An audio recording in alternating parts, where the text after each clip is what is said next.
Hi friends, இன்றைக்கி நம்ம பார்க்க போகிறது என்னன்னா கோங்குரா தொக்கு தான். அதுக்கு நம்ம இப்போ வந்து ஒரு பேன் எடுத்து ஆயில் ஆட் பண்ணிக்கலாம். 1 ஸ்பூன் ஆயில் ஆட் பண்ணியிருக்கேன். இதில் பார்த்திங்கன்னா 2 ஸ்பூன் வந்து கடலைப்பருப்பு எடுத்துக்கோங்க. 2 ஸ்பூன் சன்னா தால் ஆட் பண்ணியிருக்கேன்.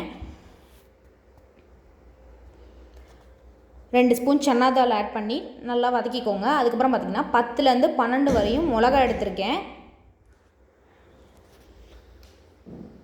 ட்ரை மிளகா எடுத்திருக்கேன். 10லேருந்து 12 காரத்துக்கு ஏற்றாப்புல நீங்கள் எடுத்துக்கலாம்.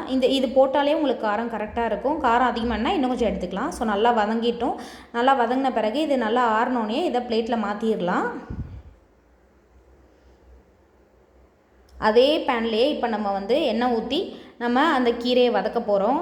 புளிச்சக்கீரையை பார்த்திங்கன்னா இதில் வதக்கிற லெவலுக்கு எவ்வளோ தேவையோ 2 ஸ்பூனுக்கு நான் எண்ணெய் ஊற்றிருக்கேன்.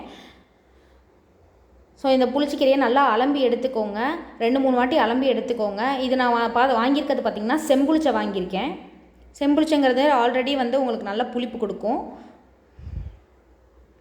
புளிப்புத்தன்மை அதிகமாக இருக்கும் செம்புளிச்சை. நார்மல் புளிச்சக்கீரைங்கிறது பார்த்திங்கன்னா உங்களுக்கு புளிச்சை ரொம்ப அந்த லெவலுக்கு புளிக்காது.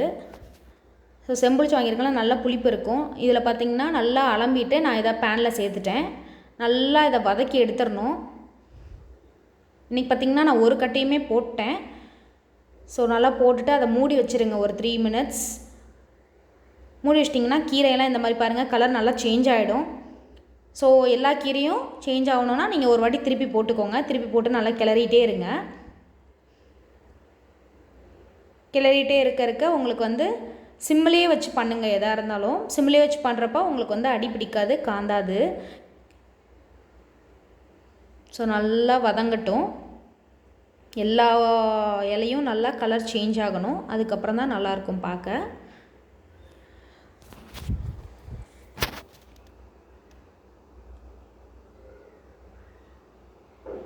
நான் இப்போ ஒரு கட்டு போட்டிருக்கேன். பார்த்திங்கன்னா இது ஒரு கைப்பிடி அளவு தான் இருக்கும். இதோட அளவு ஃபுல்லாக நல்லா சுருங்கிருச்சு பாருங்கள். ஸோ ஒரு கட்டு கீரைக்கு ஒரு கைப்பிடி தான் உங்களுக்கு கிடைக்கும். இது நல்லா ஆறட்டும். இதை நம்ம மிக்சியில் போட்டு அடித்து எடுத்துக்கலாம்.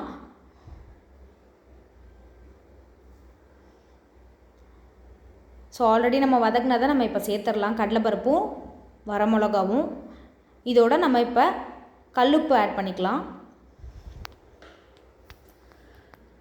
கல்லுப்பு உங்களுக்கு தேவையான அளவு போட்டு நம்ம இதை அரைச்சி எடுத்துக்கலாம். இப்போ நம்ம வந்து புளிச்சக்கீரையை ஆட் பண்ணி எடுத்துக்கலாம். ஸோ நீங்கள் புளிச்சக்கீரையோட மிளகாவை ஆட் பண்ணுறப்ப மிளகா அரையாத சீக்கிரம். ஸோ அதனால் ஃபஸ்ட்டு இதை அரைச்சி எடுத்துக்கிட்டிங்கன்னா உங்களுக்கு ஈஸியாக இருக்கும். ஸோ இப்போ வந்து கோங்குரா வந்து நீங்கள் ஆட் பண்ணிக்கலாம். கோங்குரா வந்து வதக்கி வச்சதை ஆட் பண்ணி எடுத்துக்கலாம். அதில் போட்டு மிக்சியில் போட்டு நல்லா அதில் கொஞ்சம் பெருங்காயமும் ஆட் பண்ணிக்கோங்க. போட்டு நல்லா இப்போ அரைச்சி எடுத்துக்கலாம். அதை சூடோடு போடாதீங்க, ஆறின பிறகு போடுங்க. அதுக்கப்புறம் பேனில் திருப்பி ஆயில் ஆட் பண்ணிவிட்டு நம்ம இப்போ வந்து நம்ம அரைச்சி வச்சுருந்த புளிச்சக்கீரையை வந்து அதில் போட்டுடலாம். ஸோ இப்போ அரைச்சி வச்ச புளிச்சக்கீரையை போடலாம். இதில் பார்த்திங்கன்னா அயன் சத்து அதிகமாக இருக்கும். அதே மாதிரி நீங்கள் அரைக்கிறப்ப இதுக்கு வந்து நீங்கள் தண்ணி ஆட் பண்ணி அரைக்கணும்னு அவசியமே கிடையாது. தண்ணி ஆட் பண்ணி அரைக்கணும்னு அவசியம் கிடையாது. நீங்கள் நார்மலாக எந்த லெவலுக்கு இருக்குமோ அதே லெவலில் போட்டு அரைச்சாலே போதும். நீங்கள் அலம்பின தண்ணியே உங்களுக்கு அதில் இருக்கும். ஸோ அதனால் அதுவே போதுமானது. அப்படி உங்களுக்கு தேவைன்னா நீங்கள் கொஞ்சமாக எவ்வளோ தேவையோ அரைச்சி நல்லா கெட்டியாக எடுத்துக்கணும் அரைக்கிறதுக்கு.